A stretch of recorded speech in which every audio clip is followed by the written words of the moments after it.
Bien, bueno, bien. Todos bienvenidos. Me pareció tan lindo ayer. Hay una discípula de Diana.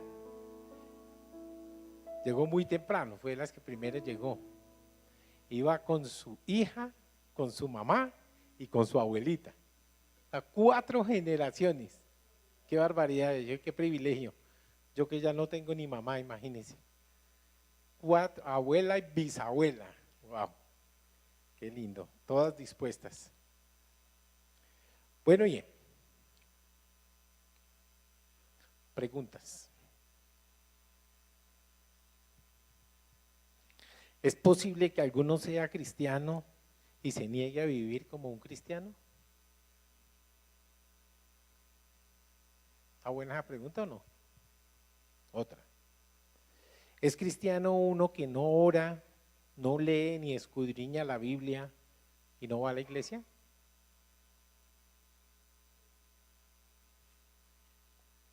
¿Es salvo uno que no muestra síntomas de cambio? ¿Es cristiano uno que recibió a Cristo y después se arrepintió y ya no muestra ningún interés? Ahí están, 4 preguntas, para que les dé vuelta en la cabeza. Bueno, bien, entonces vamos a escudriñar, hoy vamos a hablar de fe, muy especialmente de fe.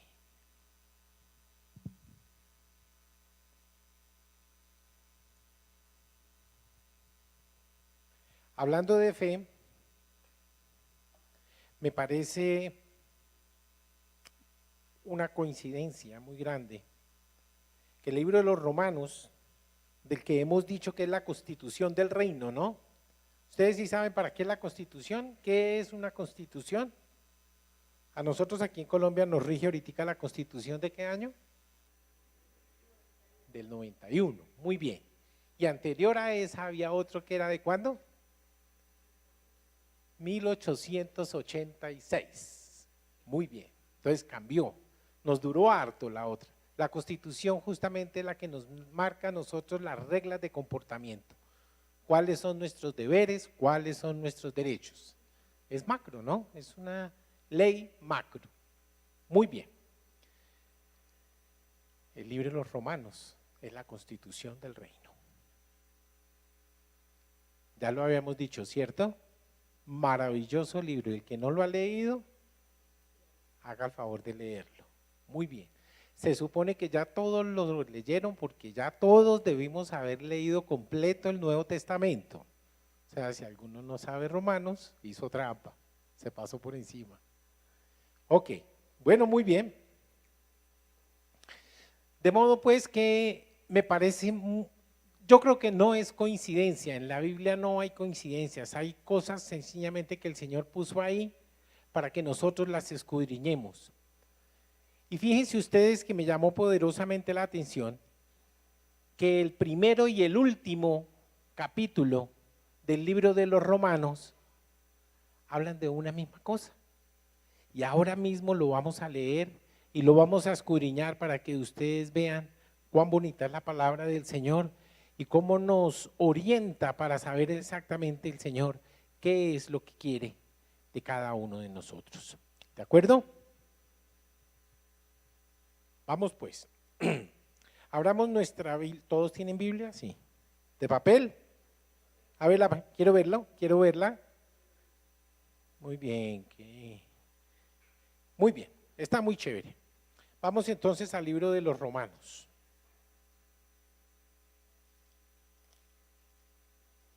Y lo vamos a abrir en el capítulo 1 de Romanos.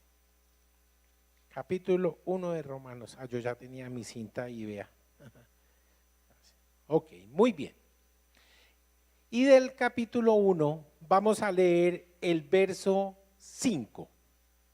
Y dice así: y por quien recibimos la gracia y viene hablando del Señor Jesucristo. Vamos a leer desde el verso 3 para contextualizarnos.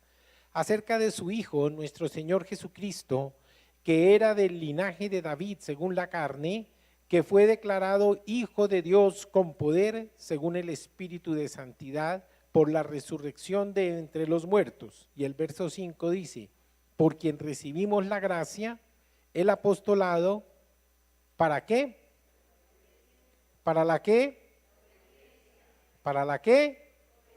Ok, muy bien, subrayenme ese término en su Biblia, ya vamos a ver por qué. Para la obediencia a la fe en todas las naciones, por amor de su nombre. Muy bien. Entonces, pareciera que esta frase de la obediencia de la fe contestara las preguntas que acabo de hacer. Yo quiero invitarlos ahora mismo que abran en el último capítulo de Romanos. ¿Saben cuál es el último? Capítulo 16. Muy bien. Y vamos a ver cómo los versos 25 y 26 nos hablan del mismo asunto. Allí en algunas Biblias dice doxología final. ¿Sí dice eso? Ok. Y mire lo que dice.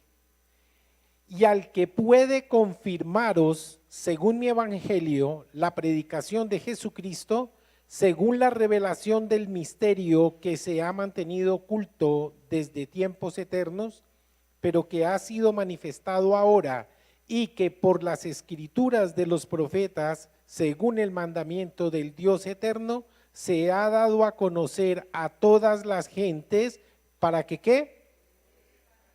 ¿Para qué? ¿Para qué? Ahí está. En el primer capítulo y en el último nos dicen exactamente lo mismo. ¿Y qué es eso de obedecer la fe? Ahora vamos a ver entonces. Quiera Dios que cuando termine esta predicación ya sepamos qué es obedecer la fe. ¿Lo vieron en el primero y en el último capítulo? De modo pues que si la Constitución del Reino nos dice que nosotros debemos obedecer la fe, es algo que para nosotros es sencillamente incuestionable. Nos queda entonces por establecer cómo qué se obedece la fe. Ok, perfecto, muy bien. El Evangelio de Cristo se resume justamente en eso, en fe y en obediencia. Son dos palabras que son inseparables en el Evangelio. Vamos hoy entonces a escudriñar, pero antes de escudriñarlo, por supuesto, vamos a orar. Vamos a ponernos en la presencia del Señor y le vamos a pedir al Señor que por favor fije estas palabras en nuestro corazón y nos permita entender qué es lo que Él quiere de nosotros en cuanto a obedecer la fe. Señor, en el nombre poderoso de Jesucristo de Nazaret, hoy yo te quiero dar gracias porque te ha placido bendecirnos y traernos hasta este lugar. Nos has traído con un propósito, Señor, bendecir nuestras vidas, enseñarnos, exponernos, Señor, a tu palabra para que nosotros podamos entender justamente qué es lo que quieres que un hijo tuyo, Señor, haga en cuanto a buscarte, en cuanto a entenderte, en cuanto a amarte, Señor. Gracias por ser como tú eres. Y gracias, Padre Santo, porque nosotros, Señor, tenemos nuestro corazón dispuesto sencillamente porque tú así lo has hecho, Señor. Porque hoy tenemos deseo de oír tu palabra, porque desde muy temprano, Señor, estás en nuestra mente y en nuestro corazón y te damos gracias por este lugar, Señor, que se ha levantado para tu gloria y honra. En Cristo Jesús. Amén. Y amén. Ok, muy bien. Entonces decíamos nosotros que son dos palabras inseparables, la fe y la obediencia. Podríamos entonces nosotros asegurar que sin obediencia no hay fe y sin fe no hay obediencia. Y sin fe no hay obediencia.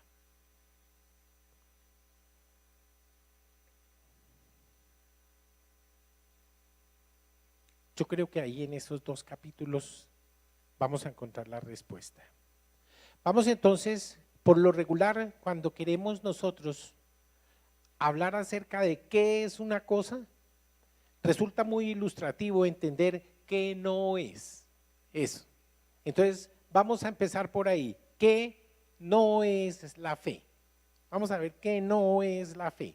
Y después de que sepamos qué es la fe, posiblemente sabremos cómo se obedece. La fe, mis amados, no es un reconocimiento mental de una verdad. O sea, el yo creer mentalmente una verdad que he escuchado. Eso no es fe. Eso no es fe. Tampoco es fe que saber qué hizo Dios por este caso. ¿Por qué? Si yo le pregunto a cualquier persona en la calle, seguramente me va a decir, sí, Dios es todo para mí. ¿Y quién es el Señor Jesucristo? Por supuesto su Hijo, que se hizo hombre, que murió por mi pecado. Lo saben, pero es como un conocimiento intelectual, ¿cierto? Y quiero decirles entonces que si eso es ser un creyente, entonces los demonios también son creyentes. Porque nos dice clarito el libro de Santiago que los demonios creen justamente eso, están convencidos de eso. ¿Y saben por qué están convencidos? Porque lo vieron. El libro de Job dice que los demonios fueron creados antes de la creación del mundo. Luego ellos son testigos de la creación que nos relata a nosotros el libro de Génesis.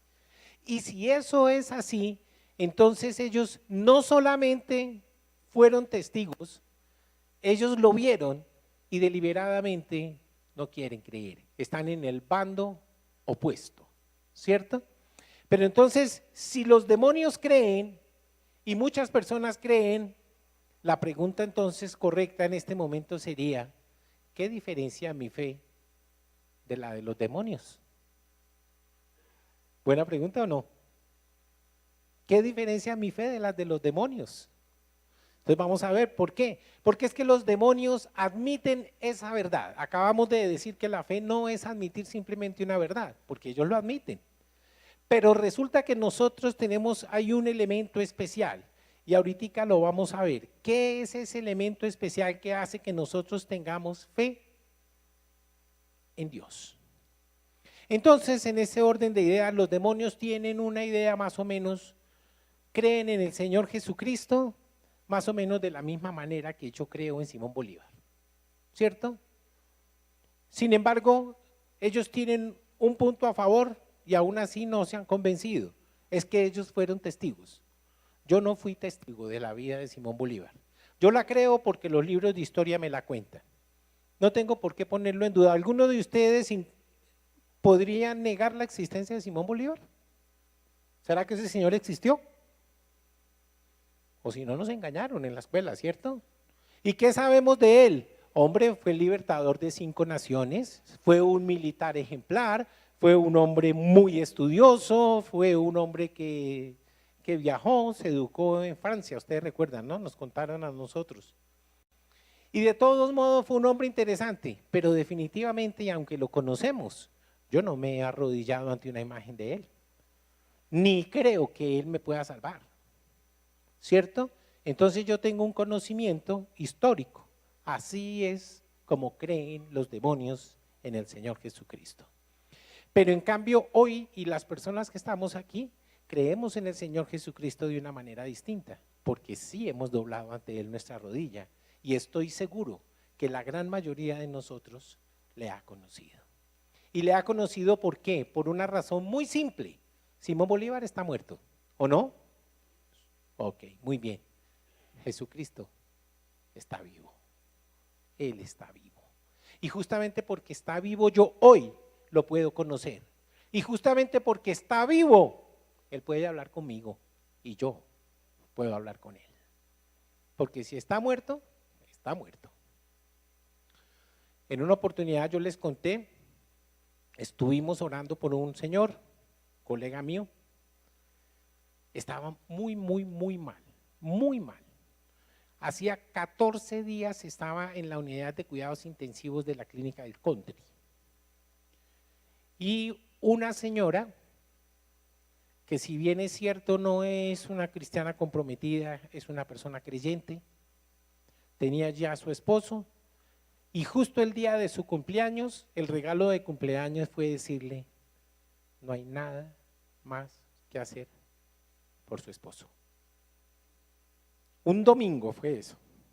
Nosotros salimos del culto y fuimos a saludar a la familia. El compromiso era ir a orar por él en la unidad de cuidados intensivos allá de la clínica del country. Fuimos, sí, estuvimos orando por él. Estuvimos orando por él. Pero una vez se restableció, porque salió. Yo les he contado la historia completa. El Señor hizo una sanidad en él, no solamente física, sino espiritual, porque adicional a eso él había sabido, óiganme bien, él había sabido que el Señor lo sanó, porque su esposa se lo dijo. Sin embargo, cuando tuve oportunidad de charlar con él, ya en su casa, restablecido, no dudó para decirme que a él lo había sanado el Buda. Yo le dije, ¿el qué? El Buda. Pues hasta donde yo sé, ese señor está muerto. ¿O no? Ese señor está muerto, él está en su tumba, hermano. Y los muertos, muertos están. Eso no hacen nada. Entonces, esas son las cosas. Algunas personas creen en unas y otras, a unos les es dado creer y a otros no. De modo pues que nosotros tenemos que creer en el Señor de una manera absolutamente distinta. Yo quiero entonces llevarlos en este momento al libro de Juan. ¿Por qué? Estamos viendo nosotros ahorita que no es la fe, ¿no es cierto? Y simplemente ya dimos una forma, no es como creen los demonios. La fe tampoco es la certeza temporal de algo que creemos en tiempo de prueba. Muchos creen en Dios, pero simplemente niegan que la Biblia tenga alguna autoridad en su vida o que de alguna manera determine su comportamiento moral o su ética moral. De modo pues que cada uno al parecer pudiera creer en Dios a su manera.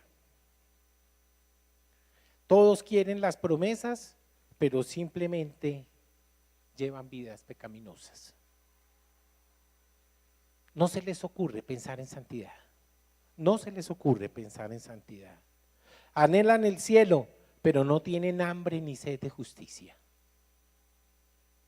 De modo pues que les invito, abran por favor su Biblia en la carta primera de Juan 3:10. No sé hoy quién me está ayudando allá arriba con la proyección de la palabra. Está Valentina, ok. Vale, por favor, hoy tenemos que ir rápido porque hay hartas citas. Entonces, por favor, primera de Juan, capítulo 3, verso 10.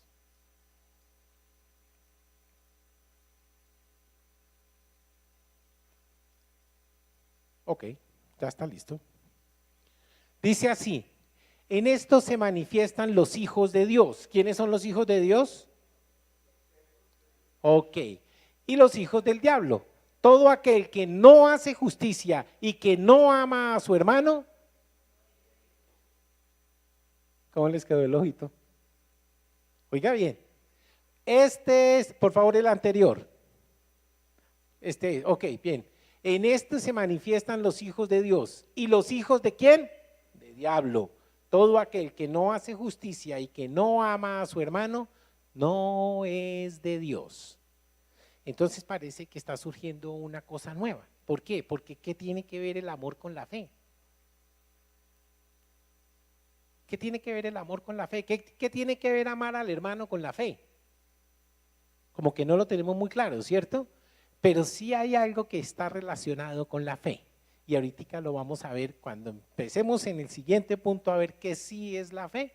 Vamos a encontrar que hay una fe que es muerta, una fe que no es honesta y no nos vamos a anticipar demasiado. Pero ahorita yo les quiero decir simplemente que cuando tenemos fe, tenemos que hacer obras, obras. Porque si no hay obras, entonces quiere decir que no somos obedientes. porque la obediencia se muestra en obras, ¿sí o no? Yo les hago una pregunta, ¿alguna vez el Señor les ha hablado? ¿Les ha dado una orden? ¿Les ha dado una misión? Sí, ¿cierto que sí? ¿Alguna vez les ha pedido que oren por alguien? Sí, lo haré. Y yo pregunto, ¿ustedes qué le dicen? No, Señor, conmigo no es el asunto. ¿O qué hacen? Al piso, ¿cierto? De rodillas. Muy bien. A mí me ha sucedido muchas veces que el Señor me despierta y sé que me despierta para orar, pero no sé por qué. Porque todavía estoy entre dormido y despierto, ¿cierto? ¿Qué es lo más sabio que uno puede hacer? De rodillas, hermano. El Señor le dirá qué es, Él le mostrará, Él le mostrará. De modo pues que la fe va acompañada de obras. El mismo libro de Santiago que acabamos de mirar y leer, aquello de los demonios, ese mismo libro nos dice a nosotros que la fe sin obras es muerta, muerta. Entonces vamos a mirar algunas cosas respecto de la fe.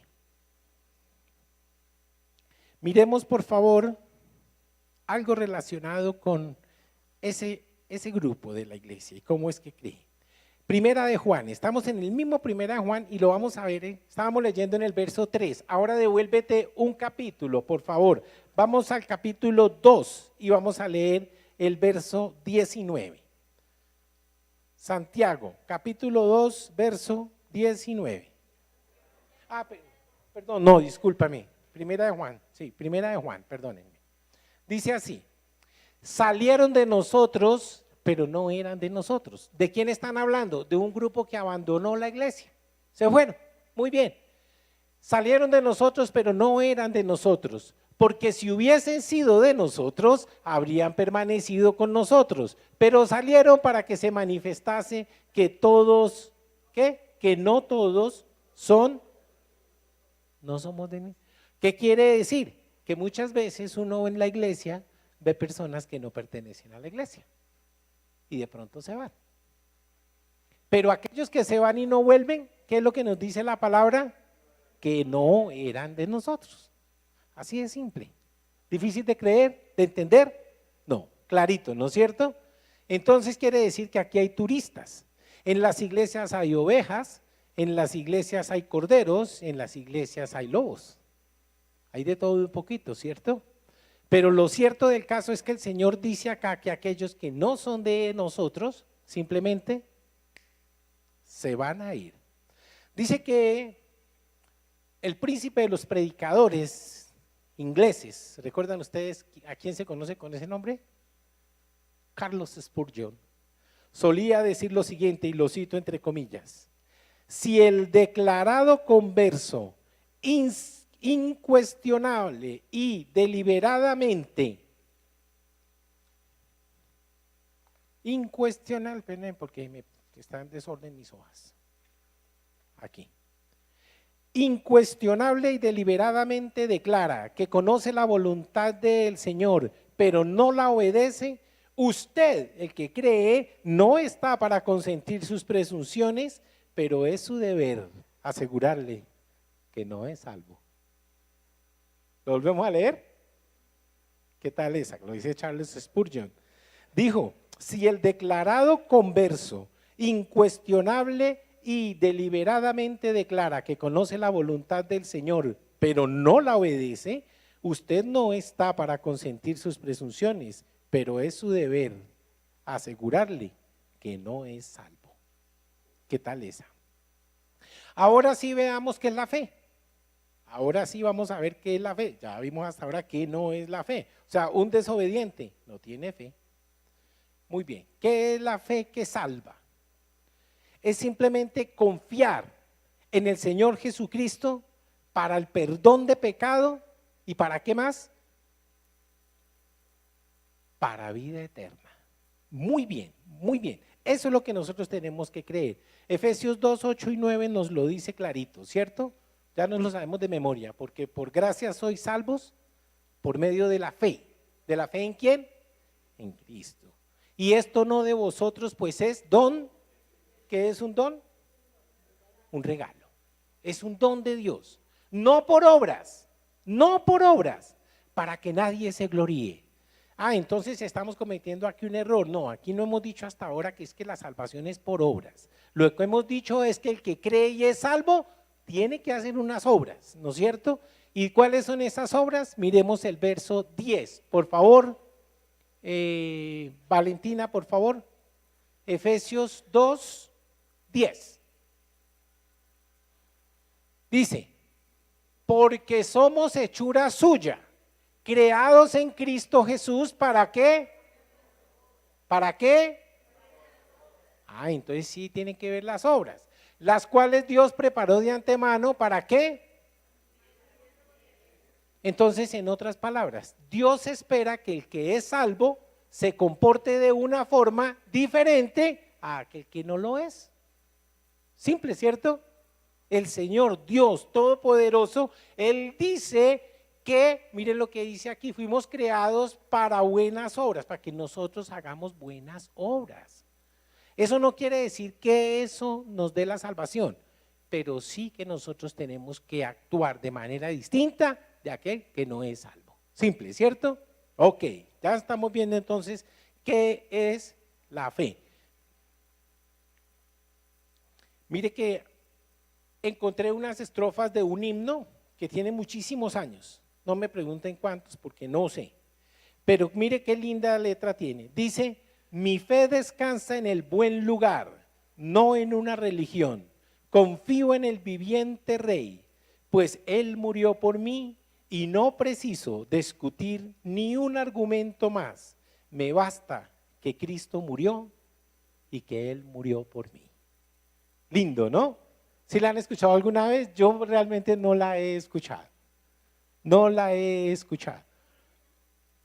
No tengo la menor idea. Simplemente la saqué de una ilustración, pero no sé de quién la dijo. Pero tiene que ser un hombre de Dios tremendo, sí te lo garantizo. Ok, muy bien. La fe en Cristo es aparte de cualquier obra. Pero la fe en Cristo obra. ¿Entienden lo que estoy diciendo? La fe en Cristo y la salvación no procede por obras, pero el que tiene fe, obra. Hasta ahí está claro, ¿cierto? Entonces el que tiene fe tiene que obrar. Ok, me parece maravilloso esto que dice aquí. Hay frases que se acuñan que suelen ser muy ilustrativas. Muy bien. Vamos por favor, ya leímos Efesios, ¿no es cierto? La fe que produce obras, a contrario, perdónenme que es que a veces escribo tan mal, tengo una letra muy patoja. La fe dice que no tiene, mejor dicho, el que no tiene obras no tiene fe real. Puede que tenga una fe extraña, diferente a la que estamos hablando acá, pero el que no tiene obras no tiene una fe real. Muy bien.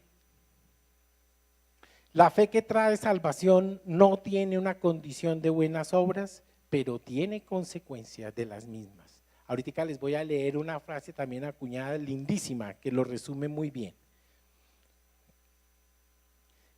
Óiganme bien, las buenas obras no son causa de salvación, pero sí son una consecuencia de ellas. Hasta ahí resume eso claramente, ¿no es cierto? Muy bien. La salvación, escuchen por favor, y los que están tomando nota, escríbanlo y que no se les olvide nunca. La salvación es el regalo de Dios, es el regalo de la gracia de Dios para nosotros. Voy a repetir para que vea cómo termine ahorita la segunda parte. La salvación es el regalo de la gracia de Dios para nosotros. Las buenas obras son nuestro regalo para Dios nuestro Salvador. Él nos regala la salvación y nuestras obras buenas son nuestro regalo al Salvador. Qué bonita, esa me gustó muchísimo. Muy bien, vamos por favor a Romanos, capítulo 6, versos 17 y 18. Romanos, capítulo 6, versos 17 y 18. Ok, aquí está. Muy bien, vamos a leerlo. Pero gracias a Dios que aunque erais esclavos del pecado, habéis que obedecido de corazón a aquella forma de doctrina a la cual fuisteis que, o sea que creyeron. ¿Saben que nosotros somos un regalo del Padre para el Señor Jesucristo?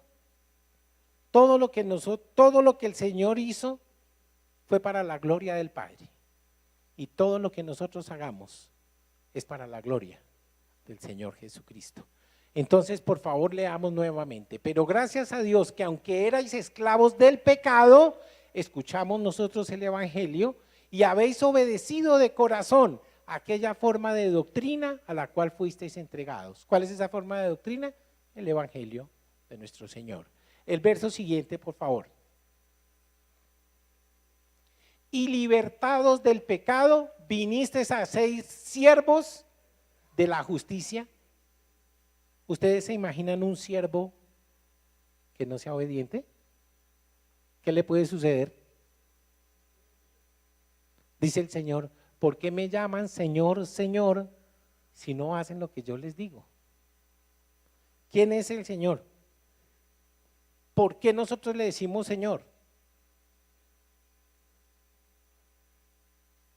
Vamos a usar la misma palabra, porque le reconocemos señorío.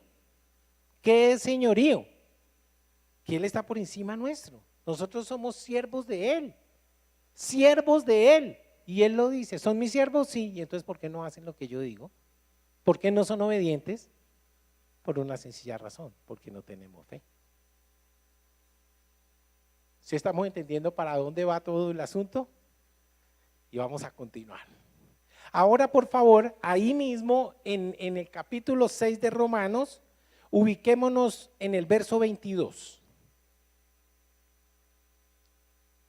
Miren lo que dice. Mas ahora que habéis sido libertados del pecado y hechos siervos de Dios, tenéis por vuestro fruto la santificación y como fin la vida eterna. Ahí está la consecuencia de la fe. Vea qué lindo. Volvámoslo a leer. Mas ahora que habéis sido libertados del pecado y hechos siervos de Dios, tenéis por vuestro fruto la santificación y como fin la vida eterna. Ya nos encontramos en lo que habíamos dicho. ¿Esa era nuestra fe o no? Creemos en el Señor Jesucristo, ¿para qué? Para salvación y para vida eterna. Ah, qué maravilla, cómo me gusta la palabra, es muy clarita. Fe y obediencia forman la vida cristiana. Pero hay fes que no salvan. Y vamos a mirarlas. Ahorita se los decía, ¿hay una fe muerta? Sí. Santiago 2:17 dice que la fe sin obras es muerta. Pero también hay una fe falsa. Hay una fe que nos engaña. Miremosla, por favor, estoy seguro que todos la han visto. Está en Mateo. Mateo capítulo 7, versos 21 al 23. Estoy seguro que todos la saben. Y el Señor se los dijo, apartados de mí. ¿Recuerdan, no? ¿Qué fue lo que dijeron? No todo el que dice Señor, Señor, entrará en el reino de los cielos, sino el que hace la voluntad de ¿quién? De mi Padre que está en los cielos. El verso siguiente, por favor. Muchos me dirán en aquel día, Señor, Señor, ¿no profetizamos en tu nombre? Y en tu nombre echamos fuera demonios y en tu nombre hicimos muchos milagros. ¿Y qué les dijo el Señor? Y entonces les declararé, nunca os conocí, apartados de mí, hacedores de maldad. Una fe falsa. Una fe falsa. Ya dijimos que hay una fe ¿qué? Muerta. Y ahora estamos viendo que hay una fe falsa. ¿Por qué? Porque fueron traficantes del evangelio. Qué cosa horrible eso. Hay una fe examinada. Vamos a mirarla. Segunda de Corintios, capítulo 13, verso 5. Segunda de Corintios, 13, 5. Ahí está. Examinaos a vosotros mismos si estáis en la fe. Probaos a vosotros mismos, o no os conocéis a vosotros mismos que Jesucristo está en vosotros, a menos que estéis ¿qué? ¿Quién es el reprobado? El que perdió el año. Perdió el año, el reprobado. ¿Y qué pasó? El verso siguiente. Mas espero que conoceréis que nosotros no estamos reprobados. Ahora sí vamos a hacer la pregunta, ¿por qué sabemos que no estamos reprobados? ¿Por qué sabemos que nuestra fe no es como la de los demonios? Primero, porque obedecemos. Y segundo, ¿sus ministerios dan fruto? ¿O es un ministerio estéril? ¿Da frutos o es un ministerio estéril? Porque el que es estéril, hablando de hombres, del género humano, es estéril. ¿Eso qué quiere decir? Pues está enfermo. ¿Sí o no? Está enfermo. Entonces, si nuestro ministerio no da frutos, es un ministerio enfermo. Es un ministerio enfermo, pero mire lo que está ahí, entonces somos reprobados. ¿Qué decía? ¿Qué dice la palabra del Señor? Y lo dice en boca del apóstol Pablo. Miren hoy. ¿Hoy qué fecha es? Noviembre 19 de 2017. 2017, ok. Estaciónense hoy acá. Miren. Y ahora por favor miren hacia atrás. Hoy, noviembre 18, 19, ¿somos el mismo que éramos cuando conocimos al Señor? ¿Hemos sido aprobados o reprobados? Entonces, si nosotros no somos el mismo que éramos hace unos años, es porque hemos cambiado. Pregunta, ¿hemos cambiado porque somos buenos estudiantes? ¿O porque hay alguien que obra en mí que me ayuda a pasar el año? ¿Cómo se llama? Ah, ¿que trae consigo a quién? Al Espíritu Santo. Entonces el Espíritu que mora en mí, Él viene con un propósito especial.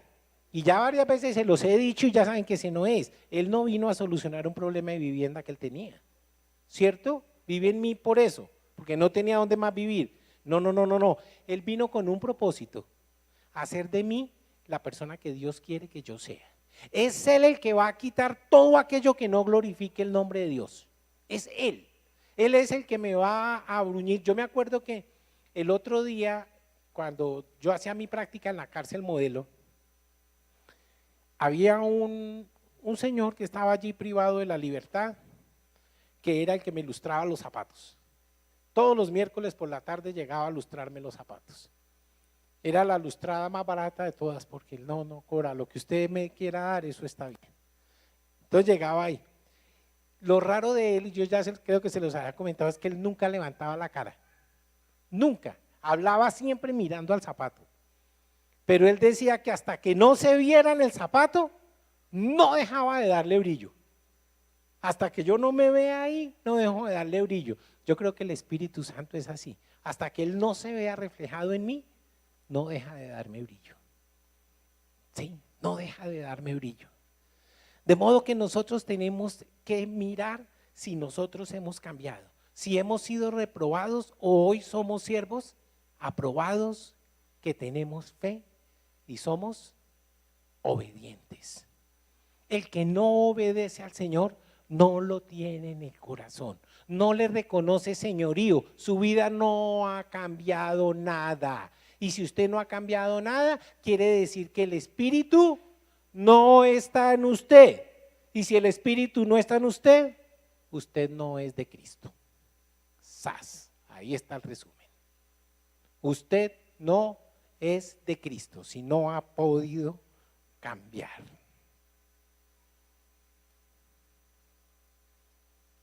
Bien. Una fe muerta, una fe falsa, una fe examinadora. Muy bien. Hay también una fe genuina. Y esa es la nuestra.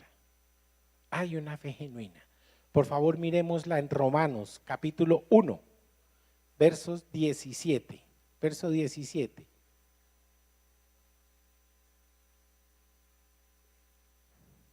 Uy, ya está acá. Muy bien. Porque en el Evangelio la justicia de Dios se revela, ¿por qué? Y para, como está escrito, mas el justo por la fe vivirá. Qué belleza.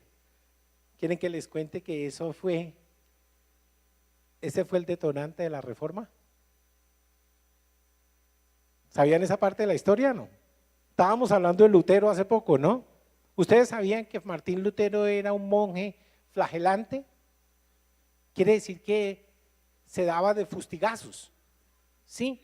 Él creía que de esa manera podía encontrar una mejor relación con Dios. ¿Alguien se lo dijo? No lo sé. Pero cuentan que en una oportunidad estaba allí dándose juguete y de pronto leyó eso. El justo por su fe vivirá. Y allá aprendió, y si eso es así, ¿yo qué hago aquí dándome juguete? Si el asunto es por fe. Eso fue lo que lo hizo escudriñar la palabra y dijo, yo estoy en un error. Y llegó a lo que hoy tenemos. Bueno, muy bien. Entonces, ahora ya leímos el 17, ¿no es cierto? Y yo quiero que miremos además, estamos viendo la fe genuina, ¿no es cierto? Ok, ahora por favor el verso 8 de ese mismo capítulo. El verso 8.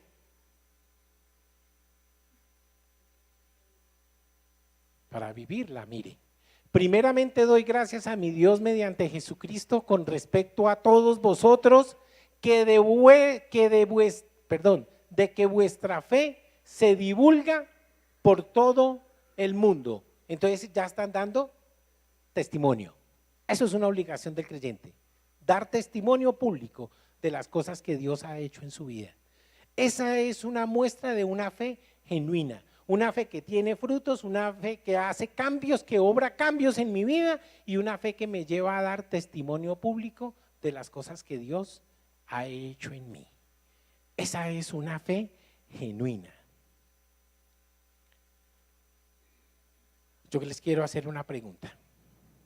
Por favor, no se vayan a sentir mal con la pregunta que les voy a hacer. Si el Espíritu Santo de Dios hoy fuera retirado de sus vidas, ¿cuánto tiempo tardarían en darse cuenta de ello? Buena pregunta, ¿no? ¿Cuánto nos tardaríamos en darnos cuenta que el Espíritu fue quitado? Si está viviendo su fe, enseguida se daría cuenta, pero si no la está viviendo, pasará el tiempo que sea y no se da cuenta de eso. Muy bien, buena respuesta. Es así como nosotros podemos saber. Muy bien. Ahora les voy a hacer otra. Vamos a imaginar que ustedes son acusados de ser cristianos ante un tribunal. Camila. ¿Qué vamos a hacer? Josué. Mire la pregunta.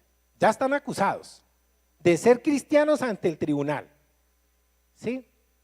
¿Ustedes creen que sería fácil recoger las pruebas para que los condenen? ¿Sería fácil recaudar las pruebas para ser declarados culpables? ¿O nos declararán inocentes? O sea que no hicimos nada, perdimos el año. Es cristiano inmediatamente como Pedro. Al tal no lo conozco. Ese asunto no es conmigo. Y dice que cuando la señora lo acusó por segunda vez, las recordó todas. Sí, y de esa boca salieron cucarachas, sapos, ranas, lagartijas, etcétera, etcétera, etcétera, etcétera. Entonces, ¿culpables o inocentes? Dos buenas preguntas, ¿no? Ahí se las regalo, lléveselas para la casa. Muy bien. Muy bien. Ok. Miremos entonces cómo debemos nosotros vivir nuestra fe. La palabra nos lo dice absolutamente claro. Leamos por favor en 2 Timoteo.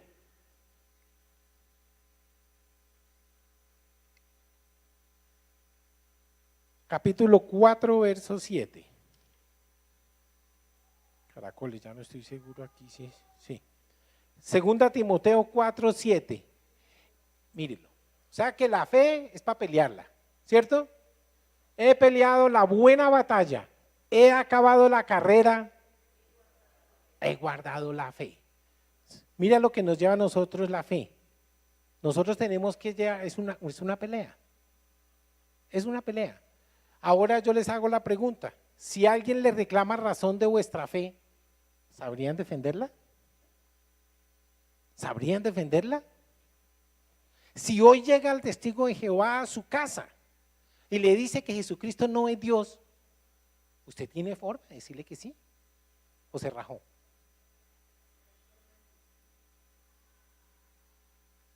¿Pueden defender su fe con fundamento en la palabra? Porque quiero decirle que ellos manejan bien esa Biblia. Sí, no me pregunten qué Biblia, pero la manejan bien. Yo no sé quién les enseñó, pero la manejan bien. Y dice cosas diferentes a la nuestra. Eso sí se lo aclaro. Y no se ponen colorados cuando le dicen a usted que Cristo no es Dios. Y no solamente, y les voy a hacer solamente una preguntita. Una preguntita. ¿Quién es el único que tiene competencia de perdonar pecados? Quiero oírlos. ¿Quién es el único que puede perdonar pecados?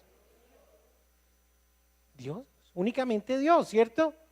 Entonces, si Jesucristo fue el que murió por mi pecado y Él no es Dios, entonces estamos en pecado. Entonces, ¿en qué creemos? Primer punto, ahí para que le derriben ese argumento. Si solo, ok. Entonces, sí hay forma de defender nuestra fe, ¿no es cierto? No nos podemos nosotros quedar callados. Entonces, fíjense que nuestra fe es para pelearla, es para vivirla. Ahora miremos que nuestra fe también es para comunicar. 2 Timoteo, capítulo 2, verso 2. Ahí mismo, en 2 Timoteo, capítulo 2, verso 2. Mire lo que dice. Lo que has oído de mí ante muchos testigos, esto encarga a hombres fieles que sean idóneos para enseñar también a otros. Entonces, ¿qué es lo que tenemos que hacer con nuestra fe? Comuníquela, hermano. Enséñela, enséñela, enséñela. ¿Por qué todos ustedes los ven a otras personas todos los días temblando de casa en casa? ¿Ustedes lo ven? ¿Estoy mintiendo o no? Ojalá nosotros tuviéramos el doble de esa perseverancia. Ojalá la tuviéramos. Y la pregunta es, ¿por qué? Si están diciendo mentiras, ¿por qué proclaman mentiras como si fueran verdad? Y tú que tienes la verdad, ¿por qué la callas como si fuera mentira? ¿Qué tal? Entonces, ¿qué vamos a hacer? ¿Qué es lo que espera de nosotros el Señor? Nuestra fe es para comunicarla, para que todos lo sepan. También es para contienda, se lo voy a decir. Óigame bien, no la palabra, la fe. Y vamos a ver si tenemos sustento bíblico. La carta de Judas, por favor. Vamos a leer los versos 3 y 4 de la carta de Judas. Es la última antes de Apocalipsis.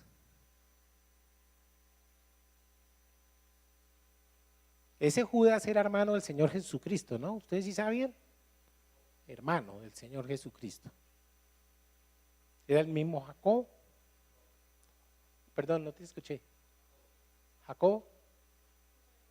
¿Jacob no era Santiago? Ah, bueno, ok. Entonces miren lo que dice. Aquí no hay sino un solo capítulo, por eso no citamos capítulos, es un solo capítulo. Judas, siervo de Jesucristo y hermano de Jacobo, a los llamados santificados en Dios Padre y guardados en ¿quién? ¿Qué vamos a hacer? El siguiente verso. Misericordia y paz y amor os sean multiplicados. Vamos otra vez a leer. Ahora viene el que les digo. Siguiente verso, por favor. Mucha atención. Amados, por la gran solicitud que tenía de escribiros acerca de nuestra comunión, nuestra común salvación, me ha sido necesario escribiros, exhortándoos que ¿qué? Que contendáis. Hay que contender, ¿sí ven? Ardientemente por la fe que ha sido una vez dada a los santos. Categórico, ¿no? Entonces hay que contender, vamos a ver entonces quién tiene la razón. Muy bien. Y el verso 4 dice, porque algunos hombres han entrado encubiertamente, los que desde antes habían sido destinados para esta condenación, hombres impíos que convierten en libertinaje la gracia de nuestro Dios y niegan a Dios, el único soberano, y a nuestro Señor Jesucristo. Entonces, cuando le lleguen y les digan eso, sepan cómo se van a defender. Va a haber contienda, hay una guerra declarada. El asunto es, ¿estamos en condiciones de librar esa batalla? ¿O será que si nos metemos vamos a salir noqueados de una vez? Sería muy triste que uno tiene años en el Señor y llegue cualquiera y le dé 3 vueltas. Como dice la palabra, cualquier viento de doctrina que sople medianamente duro, ¡fua!, se lo llevó. Entonces la palabra de Dios es para leerla, mis amados. Es para leerla, es para proclamar, es para hablar. Yo les conté a ustedes alguna vez que asistí yo a un debate universitario. La pregunta que me hicieron, que siempre la recuerdo muchísimo, era mi turno de intervenir como cristiano que soy, y un muchacho en la universidad me preguntó lo siguiente. Me dijo, doctor Osorio, dígame usted una razón, ¿por qué razón ustedes los cristianos le tienen miedo a la moral subjetiva? ¿Por qué? Porque piensan que para nosotros estamos encasillados solo en la moral cristiana y cualquiera que no sea cristiano es para temerle. Esa fue la pregunta. ¿Por qué ustedes los cristianos le tienen miedo a la moral subjetiva? Yo me acuerdo que antes de sentarse le dije, ¿te puedo hacer una pregunta? Oh, sí, claro. Antes de irse a dormir en su casa por la noche, ¿usted les echa llave a la puerta? Sí, claro, por supuesto. Dice, ¿y por qué le tiene miedo a la moral subjetiva? El que roba está convencido que eso es bueno, ¿o no? Vaya, dígale a un ladrón que si robar es malo, a ver qué le contesta. Entonces, todos le tenemos miedo a la moral subjetiva, claro. Si nosotros vamos, ¿se acuerdan el caballero, el muchacho que tuvimos en consejería, que siempre le hemos dicho? ¿Cómo fue creciendo en la delincuencia? Fue creciendo en la delincuencia poquito a poco, cosas tan simples como robarle la plata a la mamá y después acababa de salir de la cárcel por haberle chuzado la barriga a una persona para robarle su celular. Y siempre que crecía en la delincuencia, entonces ya hicimos tal cosa, pero normal. ¿Se acuerdan? Da risa, pero normal. ¿Qué quiere decir? Su moral fue cambiando. Llegó el momento en que todo era normal. Y lo último, ¿qué fue? No, pues es que yo le dije al hombre que me entregara el teléfono, pero como no me lo entregó, pues lo tuve que chuzar, pero normal. Yo no sé cómo será un chuzón normal y uno anormal, la verdad no sé, pero normal. O sea que fue creciendo y cambiando su moral. Pero nosotros que tenemos solamente una moral, que es la que nos deja el Señor Jesucristo en su evangelio, nosotros no tenemos ningún derecho a mirar al otro lado. Esa es la moral nuestra. Esa es nuestra moral. Pero el que no tiene moral, el que no conoce la moral cristiana, entonces se comporta como le dé la gana. Y para él todo será normal. Esa será su moralidad. Por eso es necesario conocer el evangelio. ¿Por qué? Porque si yo no conozco el evangelio, llega el momento, si yo no tengo un Dios, llegará el momento en que yo crea que yo soy mi propio Dios y tengo derecho a hacer lo que me dé la gana. Entonces eso es el peligro que se corre. Hoy en los colegios ya no se puede hablar de Dios. Entutelan, matan, fusilan, mandan a sacrificar a las personas valientes que les dicen vamos a comenzar la clase orando. Yo me acuerdo que a mí me tocó. Oraciones equivocadas, eso sí, todavía la recuerdo, porque todo el que es rosarista se sabe esa oración. Y si aquí hay un rosarista, saben que es así, y se llama la oración a la Virgen de la Bordadita. Todo rosarista se tiene que saber la oración a la Bordadita, que era una señora, es la misma Virgen del Rosario, pero invocada familiarmente por nosotros con el nombre tradicional de la Bordadita. Todavía la recuerdo. Claro, fueron 11 años repitiéndola. La Bordadita. Y se llama la Bordadita porque la reina Isabel de Castilla se la dio, se la regaló a Colón, bordada en hilos de oro. Por eso se llamaba la Bordadita. Ok, bueno, muy bien. Entonces ya sabemos. Ahora les voy a leer algo que está en otro himno.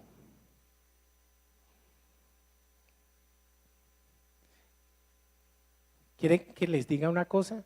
Cuando ustedes estén en el cielo, nunca jamás se van a arrepentir de sus buenas obras. Nunca. Cuando estén en el cielo, jamás se van a arrepentir de sus buenas obras. Y nunca ustedes sabrán a quiénes influenciaron. ¿Qué pasó? Porque el que le dice no le va a decir, ¿sabe? Por usted, yo dice, no, eso no se lo van a contar. Eso usted se enterará por allá cuando esté con el Señor.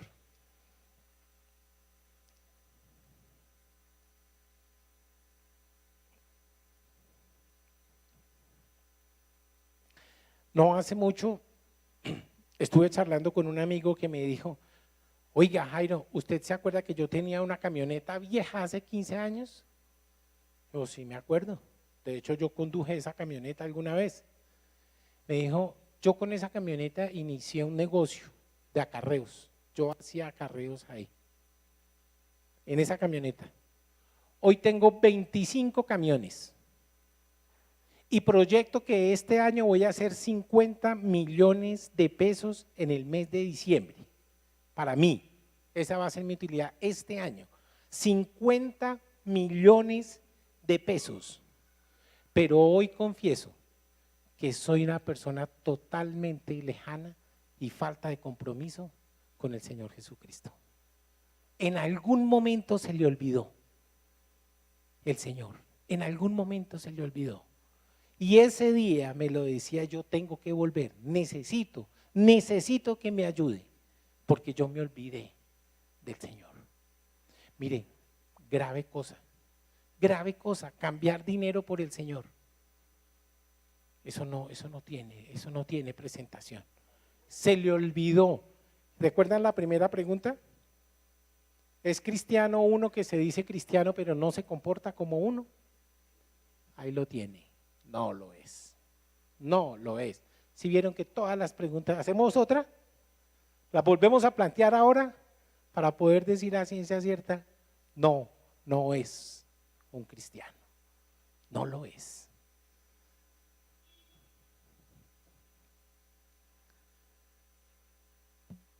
Oigan lo que dice este himno.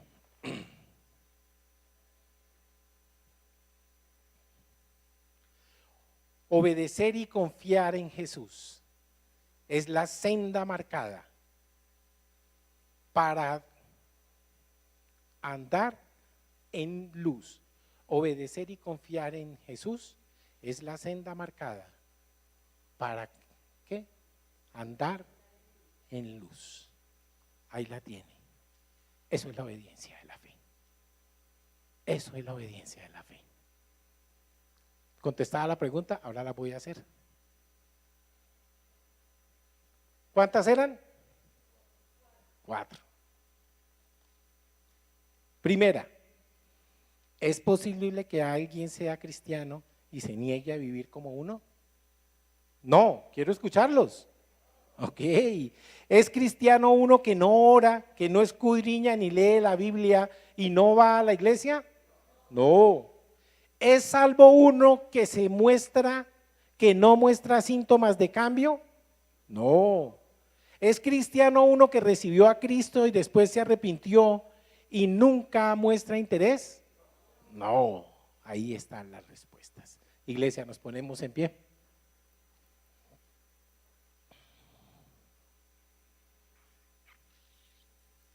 Vamos pues entonces a orar.